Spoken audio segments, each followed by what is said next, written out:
সোনা পাপ্পু মামলায় কলকাতা ও জেলায় মোট 9 জায়গায় ইডির তল্লাশি অভিযান। ফান্ড রোডে শান্তনু সিনহা বিশ্বাসের ফ্ল্যাটের ওপর তলার ফ্ল্যাটে তল্লাশি, সেই সঙ্গে চক্রবেরিয়া, রয়েট স্ট্রিট ও কসবাতেও ইডি তল্লাশি। চক্রবেরিয়ায় ব্যবসায়ী অতুল কাটারিয়ার বাড়িতে ইডি আধিকারিকরা।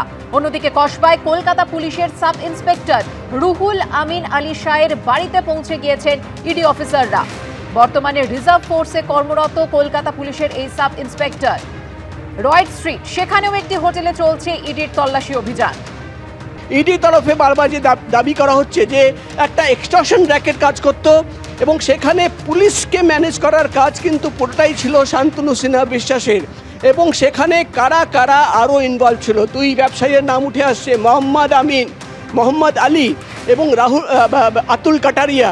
তাদের কাছে কোনো আর্থিক লেনদেনের তথ্য রয়েছে কিনা, শান্তনু সিনহা বিশ্বাসের সঙ্গে তাদের ট্রানজ্যাকশন পাওয়া গেছে, টাকার লেনদেন কোনোভাবে মানি লন্ডারিং করার জন্য এই ব্যবসায়ীদের কাজে লাগানো হয়েছে কিনা, একাধিক প্রশ্ন রয়েছে, যার উত্তর খোঁজার জন্যই কিন্তু আজকে শান্তনু সিনহা বিশ্বাসের ক্লোজ অ্যাসোসিয়েটদের 9 জায়গায় তল্লাশি অভিযান চলছে।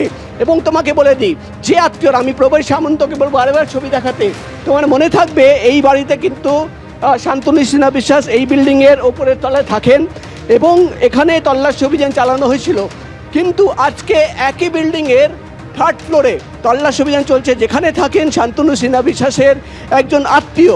তিনি হচ্ছেন একজন সরকারি কর্মী, এবং যেটা ইডি সূত্রের খবর, তদন্ত করতে গিয়ে ইডি আধিকারিকরা সন্দেহ করছেন যে এই ব্যক্তিকে সামনে রেখেও কিন্তু কোনো তথ্য সামনে আসতে পারে, এবং তাই জন্য দুই ব্যবসায়ী মোহাম্মদ আলী, আতুল কাটারিয়া, একজন পুলিশ অফিসার রাহুল আমিন এবং শান্তনু সিনহা বিশ্বাসের আত্মীয় একসঙ্গে 9টি জায়গায় তল্লাশি অভিযান। মূলত ইডির আধিকারিকদের চেষ্টা যে এই যে সিন্ডিকেট ছিল, সেই সিন্ডিকেট কিভাবে অপারেট হতো সেটাই কিন্তু নেক্সাস খুঁজে বার করা।